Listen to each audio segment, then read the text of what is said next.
Hello friends, అందరికీ నమస్కారం. తెలుగు రాష్ట్రాలకి వాతావరణ శాఖ హెచ్చరికలు జారీ చేసింది. అక్టోబర్ 15 నుండి ఈశాన్య రుతుపవనాలు ప్రవేశించే అవకాశం ఉందని వాతావరణ శాఖ తెలిపింది. అటు రైతులకు ముందస్తు హెచ్చరికలు జారీ చేసింది వాతావరణ శాఖ. Welcome to AP weather news. AP Telangana daily weather update కోసం మన ఛానల్ సబ్స్క్రైబ్ చేయండి, షేర్ చేయండి, లైక్ చేయండి. ఎప్పటికప్పుడు తాజా వాతావరణ సమాచారం మన ఛానల్లో ఇవ్వటం జరుగుతుంది. టుడే వెదర్ అప్డేట్ ఏంటంటే, ఈరోజు ఉపగ్రహ చిత్రం చూడండి, శాటిలైట్ చిత్రం. ఇవాళ కోస్తాంధ్రలో అక్కడక్కడ తేలికపాటి మేఘాలు మాత్రమే వచ్చే అవకాశాలు ఉన్నాయని వాతావరణ శాఖ తెలిపింది. ఈరోజు తెలుగు రాష్ట్రాల్లో ఉష్ణోగ్రతలు పెరిగే అవకాశాలు ఉన్నాయని వాతావరణ శాఖ తెలిపింది.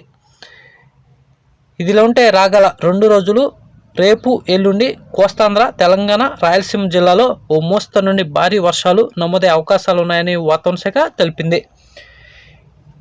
ఇదిలో ఉంటే దేశ వ్యవసాయ రంగంలో కీలకమైన నైరుతి రుతుపవనాల సీజన్ నిన్న సోమవారంతో ముగిసినట్టు వాతావరణ శాఖ తెలిపింది. వాతావరణ మార్పుల ప్రభావంతో నైరుతి రుతుపవన సీజన్లో తొలిసారిగా దేశంలోనే అసాధారణ పరిస్థితులు నెలకొన్నట్టు వాతావరణ శాఖ తెలిపింది. అనేక చోట్ల కుంభవృష్టి పడినాయని, కొన్ని చోట్ల ఏమో వర్షాలే నమోదు కాలేదని వాతావరణ శాఖ తెలిపింది.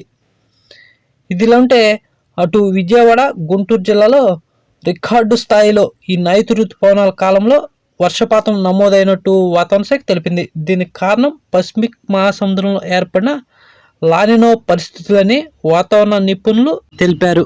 ఈ నైరుతి రుతుపవనాల సీజన్లో వాతావరణం అనుకూలించడంతో అటు రాష్ట్రంలోనూ దేశంలోనూ చాలా చోట్ల మిగులు వర్షపాతం నమోదైనట్టు వాతావరణ శాఖ తెలిపింది.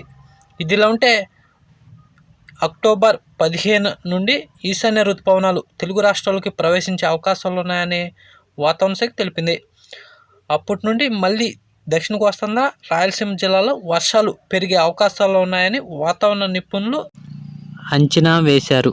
ఇదిలా ఉంటే నైరుతి కాలంలో అత్యధికంగా సాధారణం కంటే అధిక వర్షపాతం ఎన్టీఆర్ జిల్లాలో నమోదైనట్టు వాతావరణ శాఖ తెలిపింది.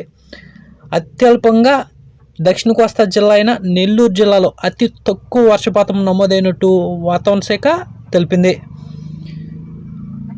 ఇదిలో ఉంటే ఇటు కోస్తా జిల్లాలైన శ్రీకాకుళం, పార్వతీపురం, మన్యం, పల్నాడు, ప్రకాశం సాధారణ వర్షపాతం నమోదైనట్టు వాతావరణ శాఖ తెలిపింది. ఇటు రాయలసీమ జిల్లాలైన కడప, అన్నమయ్య, చిత్తూరు, తిరుపతి జిల్లాలో సాధారణ వర్షపాతం నమోదైనట్టు వాతావరణ శాఖ తెలిపింది. మిగిలిన ప్రాంతాల్లో చాలా తక్కువ వర్షపాతమే రాయలసీమ ప్రాంతాల్లో నమోదైనట్టు వాతావరణ శాఖ తెలిపింది.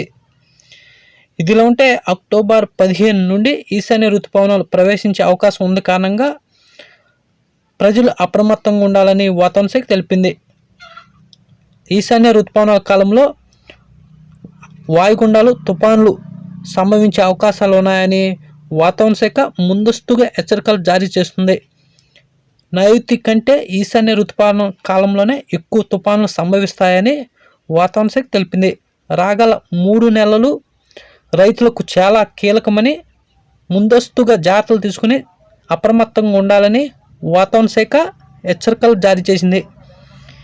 ఇదిలా ఉంటే రేపు ఎల్లుండి రాయలసీమ జిల్లాలైన కడప, కర్నూలు, నంద్యాల, పులివెందుల, బళ్ళారి, అనంతపురం జిల్లాలో అక్కడక్కడ ఉరుములు, మెరుపుతో కూడిన వర్షాలు రేపు ఎల్లుండి అక్కడక్కడ సంభవించే అవకాశాలు ఉన్నాయని వాతావరణ శాఖ తెలిపింది. ఇటు దక్షిణ కోస్తా విషయానికి వస్తే దక్షిణ కోస్తా జిల్లాలైన అన్నమయ్య, చిత్తూరు, తిరుపతి, నెల్లూరు, మదినపల్లి జిల్లాలో కూడా రేపు ఎల్లుండి అక్కడక్కడ భారీ వర్షాలు నమోదయ్యే అవకాశాలు ఉన్నాయని వాతావరణ శాఖ తెలిపింది. అటు ఉత్తర కోస్తా విషయానికి వస్తే ఉత్తర కోస్తా జిల్లాలైన విశాఖపట్నం, మన్యం, అల్లూరి, శ్రీకాకుళం, విజయనగరం జిల్లాలో కూడా రేపు ఎల్లుండి ఓ మోస్తరు నుండి భారీ వర్షాలు నమోదయ్యే అవకాశాలు ఉన్నాయని వాతావరణ శాఖ తెలిపింది. అటు తెలంగాణ విషయానికి వస్తే తెలంగాణ జిల్లాలైన తూర్పు తెలంగాణ, మధ్య తెలంగాణ జిల్లాలో కూడా ఉరుములు, మెరుపుతో కూడిన వర్షాలు రాగల 2 రోజులు నమోదయ్యే అవకాశాలు ఉన్నాయని వాతావరణ శాఖ తెలిపింది. ఇదిలా ఉంటే తెలుగు రాష్ట్రాల ఉష్ణోగ్రత చూస్తే ఇవాళ తెలంగాణలో రాత్రి వేళ మినిమం 20 డిగ్రీల సెల్సియస్ నమోదవగా, ఏపీలో కూడా మినిమం రాత్రిపూట 21 డిగ్రీల సెల్సియస్ నమోదైందని వాతావరణ శాఖ తెలిపింది.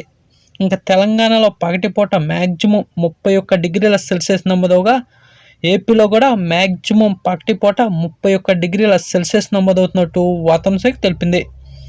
ఇదిలా ఉంటే రాగల 2 రోజులు కోస్తాంధ్ర, తెలంగాణ, రాయలసీమ జిల్లాలో ఉరుములు మెరుపులతో కూడిన వర్షాలు సాయంత్రం అర్ధరాత్రి సమయంలో సంభవించే అవకాశాలు ఉన్నాయని వాతావరణ శాఖ తెలిపింది. అటు రైతు కూలీలు అప్రమత్తంగా ఉండాలని వాతావరణ శాఖ తెలిపింది. ఇలాంటి డైలీ వెదర్ అప్డేట్ కోసం మన ఛానల్ సబ్స్క్రైబ్ చేయండి, షేర్ చేయండి, లైక్ చేయండి.